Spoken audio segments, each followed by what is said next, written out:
तो कहानी की शुरुआत होती है प्रकाश से, जो अपनी विधवा मौसी सुमन से मिलने उनके घर पहुंचा है।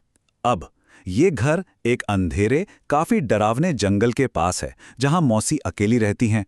माहौल में पहले से ही एक अजीब सी कह सकते हैं एक टेंशन है।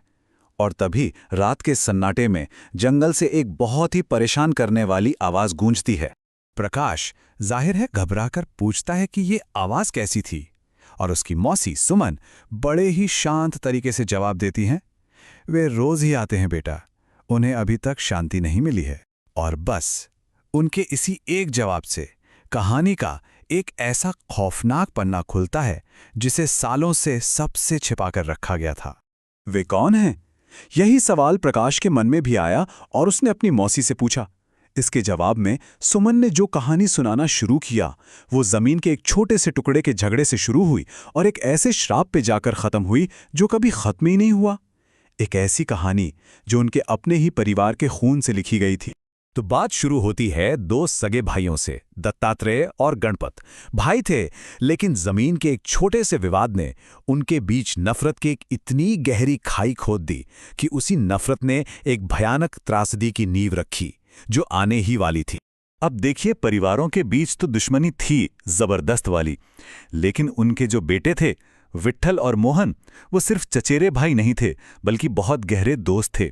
अपना ज्यादातर वक्त एक साथ ही गुजारते थे, बिल्कुल इस बात से अनजान कि उनके बड़ों का झगड़ा बहुत जल्द उनकी अपनी किस्मत लिखने वाला है।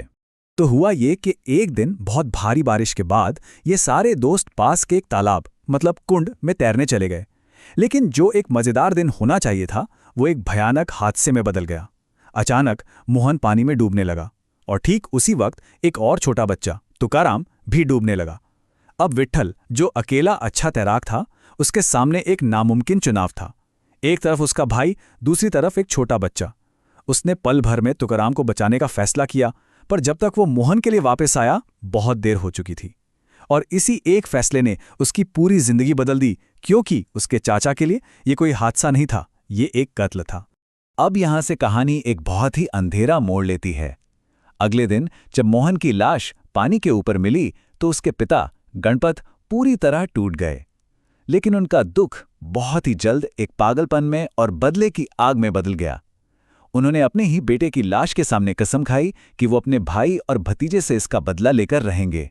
अपनी ये कसम पूरी करने के लिए गणपत ने जो किया वो बहुत अजीब था। उसने पहले तो खुद को एक कमरे में बंद कर लिया और फिर अचानक गायब हो गया।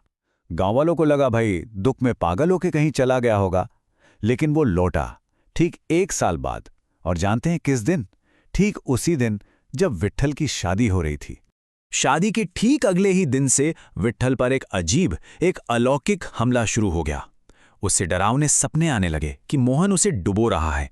उसका वजन तेजी से गिरने लगा, बाल झड़ने लगे, त्वचा काली पड़ने लगी, यहां तक कि उसकी गर्दन पर पंजों के निशान मिलने लगे। वो रात में नींद में उठकर तालाब की तरफ चलने लगता था। मतलब हर एक लक्षण चीख चीख कर कह रहा था कि ये कोई बीमारी नहीं है, ये एक सोचा समझा काला जादू है। हद तो तब हो गई जब एक पूर्णिमा की रात विट्ठल नींद में उठकर सच में तालाब की ओर चल दिया, जैसे कोई उसे खींच कर ले जा रहा हो।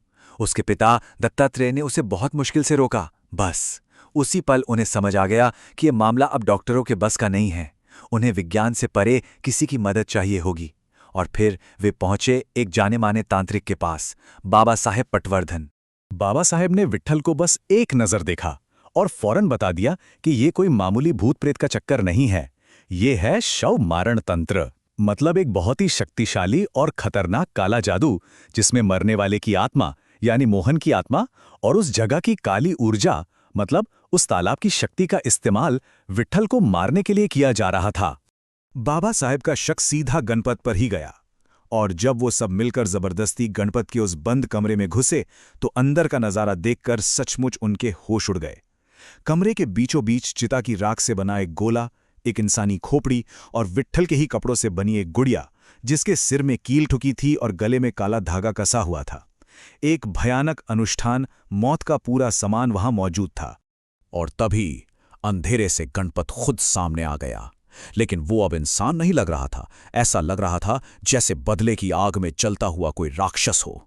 वो चिल्लाया कि उसे अपने बेटे के बदले विट्ठल की जान चाहिए। पर इससे पहले कि वो कुछ कर पाता, तांत्रिक ने फुर्ती से वो कुड़िया उठाई और आग में फेंक दी। कुड़िया के जलते ही मंत्र टूट गया और ठीक उसी पल गणपत ने अपना सिर दीवार पर पटक पटक कर अपनी जान दे दी। तो गणपत मर चुका था, अनुष्ठान खत्म हो चुका था। परिवार को लगा कि चलो आखिरकार ये बुरा सपना खत्म हुआ, पर वो गलत थे। तांत्रिक बाबा साहेब ने मंत्र को तो तोड़ दिया था, लेकिन वो गणपत की नफरत की गहराई को शायद समझ नहीं पाए थे। देखिए, बाबा ने करनी को तोड़ा था, मतलब उस मंत्र को, उस अनुष्ठान को, लेकिन वो एक चीज भूल गए, श्राप।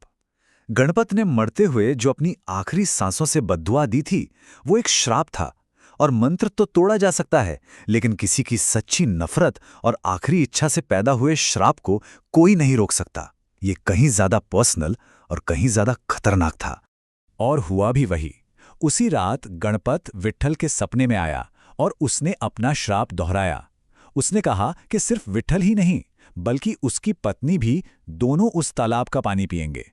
और फिर ठीक अपने बेटे मोहन की मौत की पहली बरसी के दिन वो श्राप हकीकत में बदलने लगा। अचानक विट्ठल को महसूस हुआ जैसे कोई अनदेखी ताकत उसे तालाब की ओर खींच रही है।